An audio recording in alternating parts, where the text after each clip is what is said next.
Good afternoon. This is Pastor Chris Wilson from St. Andrew Christian Church, here to talk about sermon this coming week. I have been in a sermon series entitled Finding Resurrection Hope. The first week I talked about finding hope at the place of greatest need. And this past Sunday talked about finding resurrection hope deep within, how we reflectively think about hope more inwardly. And this final Sunday coming up is finding resurrection hope with our neighbor. Now, neighbor is an interesting word in that it's how we define what neighbor means to us, and different people define neighbor in different ways. Most often, we want to define neighbor as whatever feels most comfortable to us. We sometimes don't feel comfortable calling someone a neighbor that's radically different or radical different beliefs than us. The passage I'll be reflecting on is from the Gospel of Mark in the 5th chapter. It's often called the title of the healing of the Gerasene demoniac. Jesus arrives in this community and is greeted by a man possessed by demons, and he lives out amongst the tombs. He had been tried to be chained and shackled out there and keeps breaking the chains, and he's basically cast to the outer edges of the community.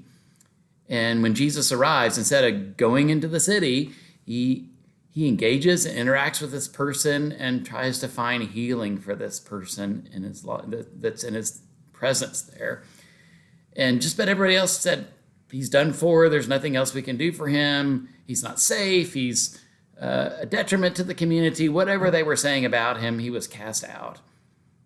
And Jesus found a way to restore him.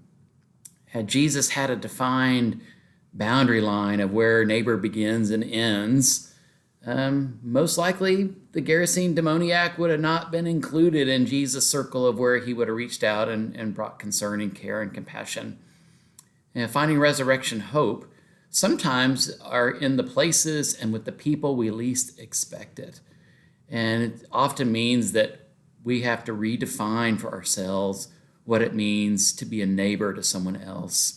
And we are able to redefine that for ourselves a little bit, then resurrection hope becomes more visible to us and maybe broader to us than we originally had defined it before.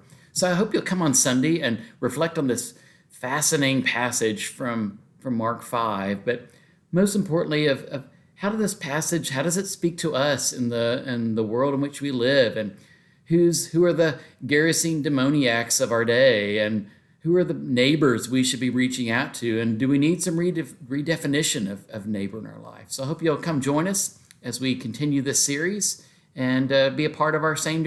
Andrew experience on Sunday morning. Hope to see you there.